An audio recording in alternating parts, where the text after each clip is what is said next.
My funniest memory is the one that was told at the dinner, and that was when we were in history class, and the history professor, I think, was having a disagreement with the chemistry professor, and there was an explosion at the Hastings ammunition depot, and shook houses and shook windows in Grand Island, and we all felt it. And of course, this was during World War II, and here was a classroom of students that didn't know what was going on. Did a bomb go off? What happened? And the history professor, oh, it's just Pinkston in his chemistry class, don't worry. The friends. I had a great time at Senior. I loved it, and had a lot of good friends, many of whom remain my best friends today. So just the friendships we made, the teachers in some respects, but mainly the friends. I'm sure the teachers and the friends that I made here in Grand Island, that's my favorite memory. Had a lot of fun participating in the forensics program. That stands out. I liked the diversity, and I liked that I had friends from all areas, all walks of life, and I think that's really critical in forming how you see and act in the world around you. And I loved the diversity that I saw today, which is even more, and the flags when you walk in, I think, is just a testament to how strong this diverse culture has become in the Grand Island public school system, and embraced, I guess, because not everyone embraces that all the time, and I think it's important. I had an amazing public education from Star to Bar to senior high school. I had really dedicated, talented teachers who I felt were energetic and engaged in my success as a future, and I learned from them, and I was able to go to a difficult undergraduate school and succeed, and go to medical school and postgraduate education, and I think what else I said. Oh, I did not have, and now that I find myself a teacher, I did not have formal education training.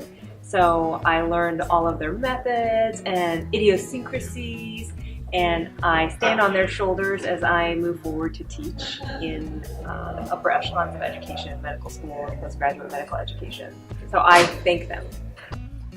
First of all, I had a sense of personal importance because I thought that the teachers taught me as an individual in a way that was not going through the motions, and I think having teachers do that for you, make you feel confident about what you can do.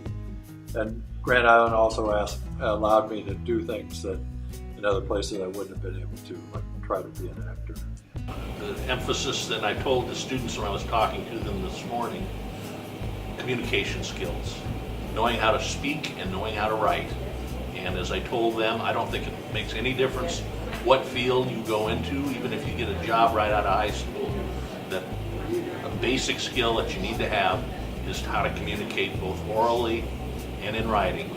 And I had great teachers at Grand Island Senior High that instilled that in me and started me on the path to try and acquire those skills.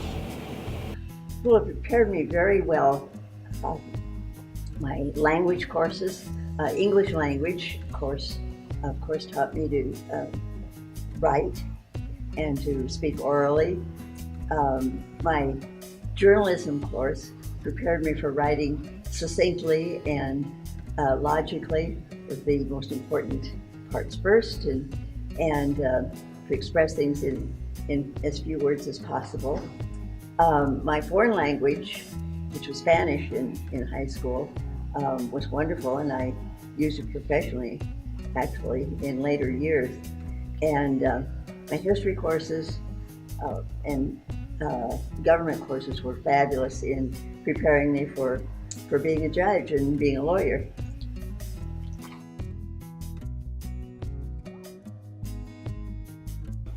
Probably the one that had the closest relationship was the advisor, the teacher for journalism, Judith Barth. We used to call Mom Barth, and there was one who was legendary here, Elmer Crawl, who impacted all of us, some out of fear and some out of love, or some combination of both. And a number of others that made an impact on me. Those are two I probably missed at the top. I had several favorite teachers. One of my favorite teachers was Vanetta Moore, who was my art teacher, and I actually started out as an art major in college. Another favorite teacher was Lorene Payne, who was my English teacher.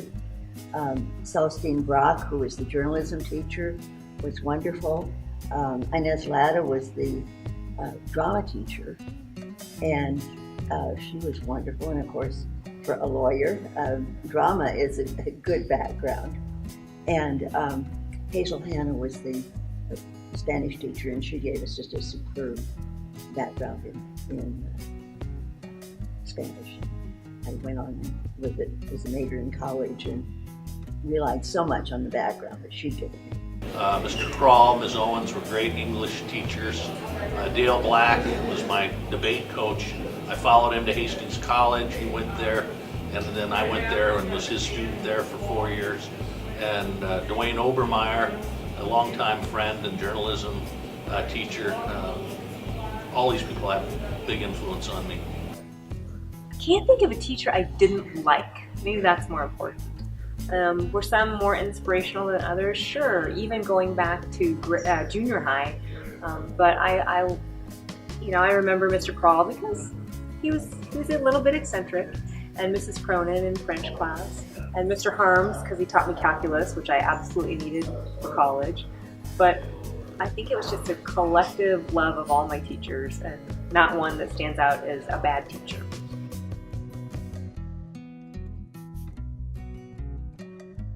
Well, it is a great honor. I guess that's why they call it a Hall of Honor. And the first thing you think of when you're selected is, why me? What did I do to get here? But I'm just very humbled by the selection and grateful that people thought enough of me to suggest that I was worthy of the honor.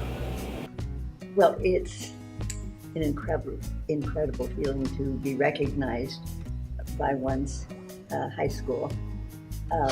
It's a very distinguished group of people, and I feel so privileged to be considered a part of that group of people. It also reminds me of what good friends I have, because many of my friends were supportive and were here to witness the award ceremony, and that was very meaningful because they were high school classmates from 70 years ago. When I was asked to submit a bio for it from Roger Harms, I thought, oh, okay, that's funny. They won't pick me, but if you want me to do this, I will. And I feel somewhat unworthy. I'm halfway through my career, and I don't have near the accomplishments I think of the other inductees, but I'm just humbled and honored to have ever been considered and also to be chosen. And it has made me look back and reflect on public education and see the importance of it. And now I can understand how critical it is, and I can kind of be a flag bearer for it as well. So. It's humbling. It's just a wonderful honor, and it was a lovely thing to be able to share with my family. It's just very sweet. I also say totally undeserved, but I'll keep it. I'm not giving it back.